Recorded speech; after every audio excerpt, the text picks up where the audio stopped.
Okay. Hi, everyone. Sorry about the hassles if you've been tuning into our Facebook live stream. Just having some technical issues there. So what we've done, we've jumped around and we're going to try coming from here instead. And hopefully this one's going to run a bit smoother for us. So it looks like we're all up and running. So we'll continue on essentially where we left off. So we're just talking about the thumb rests for woodwind instruments, that making sure our hands are in the correct playing position goes a long way to helping prevent RSI and other stress-related injuries from that constant use, and also the weight that's on those instruments. So we looked at the looking at the Etude 3, which is a Ton Koopman product. And as I said, it sits in there when it's on the clarinet. So it's got a base plate here that you screw onto the clarinet like you would a normal thumb rest in the same sort of position. And then this section can slide in on top of it once it's mounted onto the clarinet. So you've got a wide range of how high this goes. You've got a screw here that moves this wing up and down. So you've got that control as well.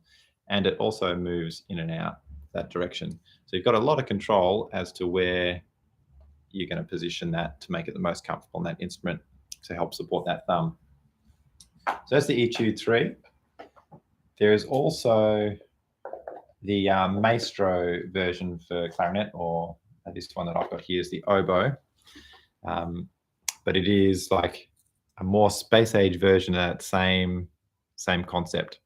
So again, you have a metal plate that goes onto the instrument, screwed on like a normal thumb rest. This one actually has two plates.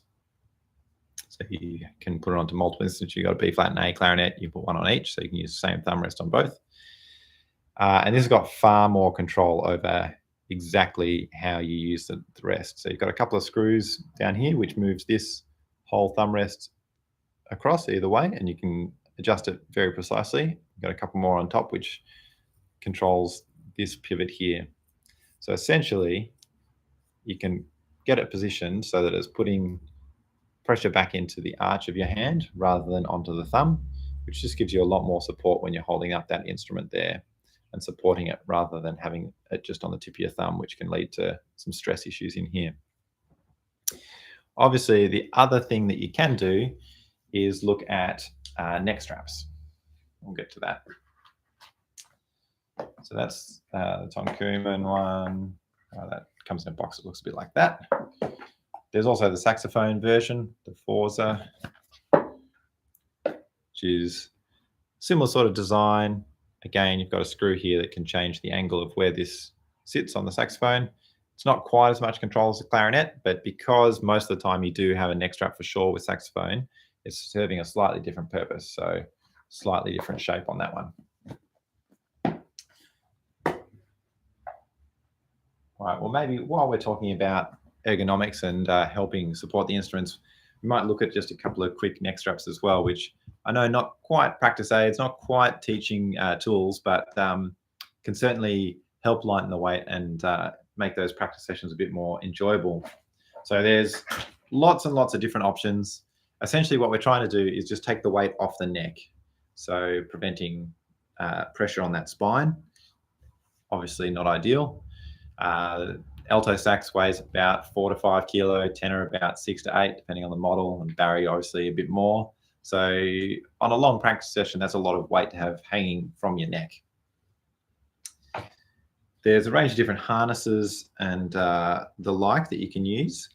The one I'm going to show you right now, though, which you may have already seen, is the Sax Holder, or Sax Holder Pro by JazzLab, which is a really easy device. It's a bit like a harness, but not quite as intense as the ones that clip the instrument and hold it really tight right next to you. So this one has a couple of arms that lock into place. So I'll pop that over my shoulder like that and clip in. Then you have this extendable piece here that sits into your torso. So if I stand up, you'll be able to see. It pushes against torso, and as you put weight on it, it pushes in here and puts it onto your shoulders with that counterbalance. So it's taking it all off the back of your neck. So if I turn around, you'll be able to see where that sits here. You can mold these a little bit as well to get to the shape that's the most comfortable. But that takes the weight right off of the neck, allowing a lot more free playing. You do, however, still have quite a range of movement with this. You're not restricted to having it, as some of the harnesses, clipped in really tight. So that can be a really good option. And that being adjustable, your height, you can get pretty much wherever you need with that. They do an XL version as well if you've got a very long torso. That one will be a better option. If you're not a fan of a harness or the Jazz Lab, then I really recommend looking at a neck strap that at least has a cutout. So something like the Forest Stone. You see here has two wedges, one on either side and a gap in the middle. So that's designed so that when I pop that on, that gap in the cutout sits right where my spine is. So I've got padding on either side, but I'm not actually pushing on the spine, which is kind of the next best thing to the Jazz holder. You'll also notice it's got this spreader bar in it here, which when there's a saxophone on there, it just prevents the neck strap from being pinched in like this, which on some of the traditional straps you can do. It allows it to sit a bit wider and keep a nice open throat on that side too. So a lot more comfy than a traditional strap, not quite as great for longer playing as something like this Jazz Lab sax holder. What you can do though, on most of your saxophone straps, or any with the cords at least, and some of the slightly wider ones, Van Doren make a spreader bar, which they designed to use with their harness, but you can use it on any harness that has sort of the cords. It's just a bar like that, and it has the straps wrapped through there and then through the middle, and effectively you've got the same spreader action as what this one does. But obviously you can just pop that in so it goes that way and see how it mimics that. So it transforms your regular neck strap into a spreaded one, which does help that pinching in like this quite a lot. So I recommend that too if you prefer the standard neck strap. That's the Van Doren spreader bar. All right, so that's a few of those things. So I've got here a couple of other training aids that we'll run through. So another product for Woodwind. A lot of brass players, you've got the mouthpiece, you can do your buzzing. It doesn't generate too much noise, so it's a nice, easy way. Woodwind, you can do the same thing, but they are still quite loud. It doesn't reduce the sound much without the actual saxophone being on there. It's still quite noisy. So there is a product called the Silencer, made by Jazz Lab, which is basically a practice aid for woodwind mouthpieces. It comes with a range of different sockets, so you can get alto, all the saxophones, or clarinet. That part changes, this part stays the same. And all it does is that socket twists in there. You've got a couple of different settings you can pop it on for different back pressure. And it's simple as there's an out loud, you pop it on.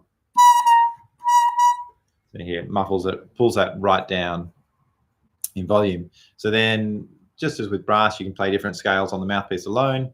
You can work on that with the mouthpiece by itself for woodwind as well. Developing voicing and embouchure can be good if you're on the road or things like that, where you don't want to take a full instrument saxophone with you. You just take that. Also a lot more friendly in hotel rooms than having a saxophone blasting at all hours.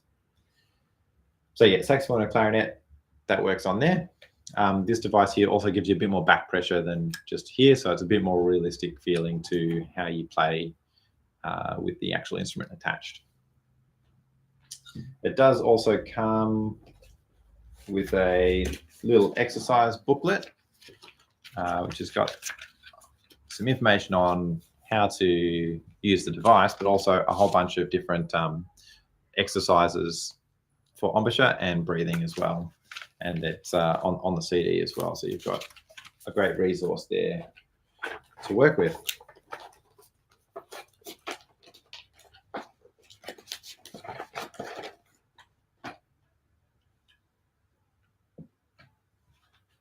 So that's a silencer.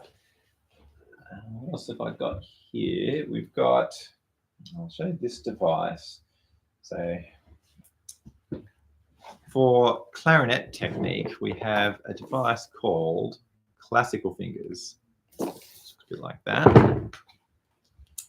Or installed on an instrument, looks a bit like this. So you've also got the treble clef shape. Basically what this one does is a really clever way of keeping your fingers close to the instrument. So you've probably all seen students play, and as they're going up and down, you see this all over the place, which doesn't allow fast technique. It's not great, that degree of movement. So we want to try and keep nice, small, closed hand movements. Same as saxophone or flute. So an Australian designer, Phil Lambert, has put his thoughts together and made this pretty nifty little product. So it affixes to clarinet. There's this little black band here that I've popped on, which has a magnet in here. And there's another one in the middle joint you can see there. So it goes barrel and middle, basically over the silver rings that would normally be there, the reinforcing bands. And then you put the clarinet together as you normally would. And this clever device has little magnets in those two spots and just clips into place.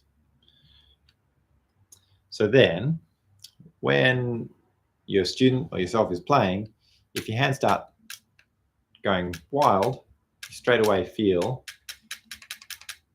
that barrier there that just reminds you. There's plenty of room, so you still can move a reasonable degree without having any interference from it. But if you start getting to the larger extremes, you can just get a little reminder that, oh yeah, try and keep them close in. So it's a great one for developing that fast technique. You've probably seen in the past, the teachers, you hold a pencil over their hand and let the kids can feel, or students can feel when they're flying about. Because often, as you're developing technique, you don't even realize what your fingers are doing because you're concentrating on the different notes or various elements. So it's just a great reminder that your fingers are moving all over the place. So good one to keep in there.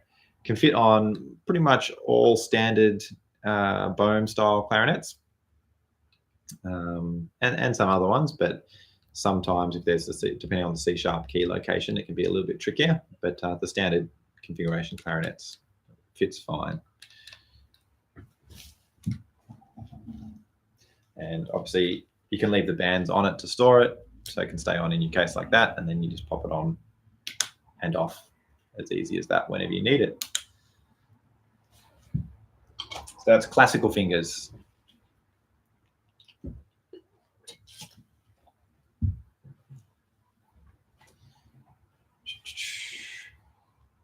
I've got a few more devices that will demonstrate. This next one is a product called Wind Defender. This one really comes into its own more if you're outdoors, and it's for flute players. Anyone who's played the flute and played it outside will have probably experienced that as the wind picks up and you're blowing, the wind kind of blows past here and it interrupts your airstream. So you can be playing and blowing your heart out and you're just getting no sound because the wind's taking it away and it's not generating a sound over the cutting edge on the embouchure there, the blowing edge on the embouchure. So what this nifty device does, which is essentially a plastic shield with some silicone in there to make sure it's protecting the flute.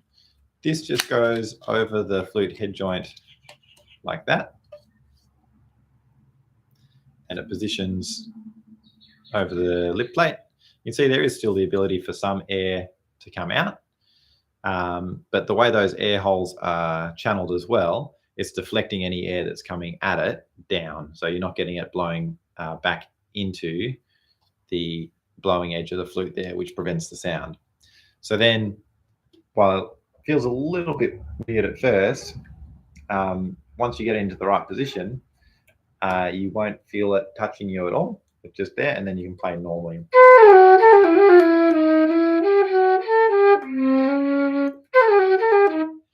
So it's just a standard flute with that little attachment. And there's some great videos of this being demonstrated with a hairdryer, where someone's blowing a hairdryer at it, and even with that degree of wind, it can shield it enough to still produce quite a good tone. So if you're doing any outdoor playing, that one is a really good tool.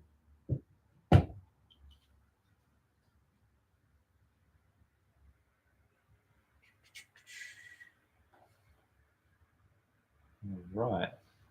The next product we'll look at is one from Silverstein. This is jumping back to Woodwind, and it's for a lip protector. So it's the OmniGuard, it's called. Often clarinetists particularly, you see like a piece of folded up paper maybe that goes over the teeth, and when they're playing, and what that does is it just helps cushion the teeth from pushing into the underside of the lip, which as you play for long durations, you can get quite a bit of pressure on there, and depending on your teeth structure, it can cause a bit of discomfort. So the OmniGuard takes this idea a step further. So in this little pack, you get a cool set of tweezers and a little OmniGuard, and you can buy 2 packs as well as singles. This is a single. And inside here is a little sheet of plastic. Is in this protective film. So this is it.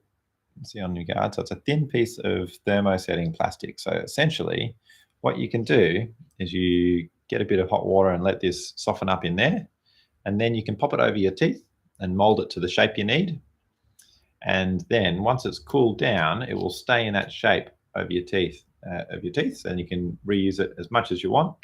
Lasts a lot longer than the paper, and you don't have little bits of any material in there. It's a food safe product, so very safe for you and fully cleanable. It is remoldable, so if you chain not quite right, just heat it up again. You can change the shape, can mold it over braces, all that sort of stuff to help relieve pressure on that lower lip.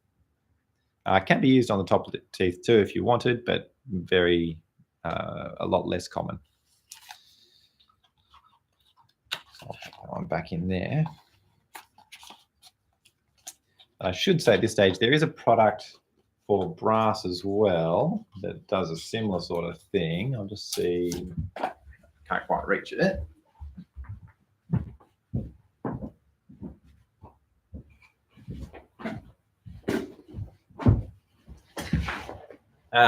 This one's called the Buzz Buddy,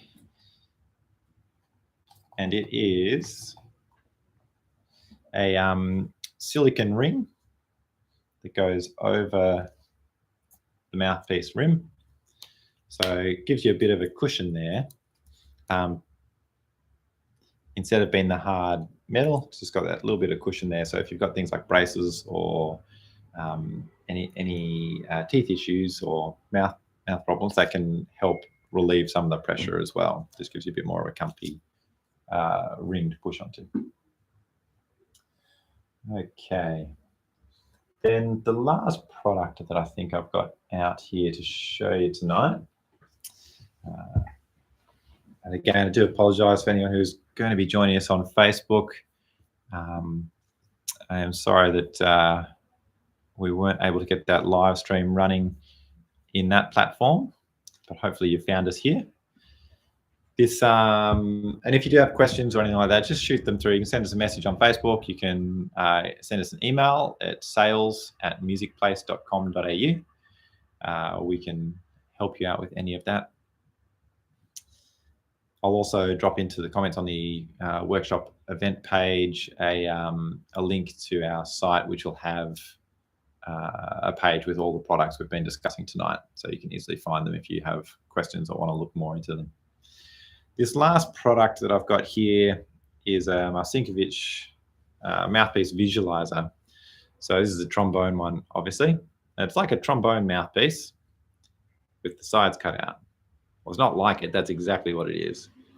And what this allows is a teacher to do, or yourself in the mirror, is when you're actually buzzing, you can actually see inside the mouthpiece cup. So you see what the lips are doing. So you can see what's being formed, whether it's centered, whether it's even, and it can be a great tool for diagnosing particularly younger students as they're getting that buzz and embouchure set up. It can be a really useful way of seeing what's happening and if there's any issues that you can get on top of straight away, rather than waiting down the track when they're having issues with range or intonation. You see straight away what's going on. So sometimes something as simple as that can be a great way to pick up little bits and pieces and help those students develop that correct technique with that instantaneous visual feedback. So yeah, that's the visualizer. There are some clear mouthpieces that you could use as well that have a similar ability. Often not quite as easy to see because the shape of the mouthpiece can sometimes distort what's going on in there, and you've got the condensation and things like that. Obviously, this one doesn't actually work to play the instrument because you've got no cup there. But yeah, really good for seeing what's happening with the buzz. All right, well, I'm going to leave it there tonight. Thanks for those who joined us. Thanks for bearing with us with those technological issues. We'll make sure we have those resolved by the time of the next one. But yeah, every second Tuesday of the month, up until October, and including October, we'll be running our monthly workshops. Some will be in-store, some will be online. So we'd love you to join us on those for a range of topics. But if you check out our Facebook page, we'll have the events posted up there with the topics. And we'd love to see you along. Thanks for watching.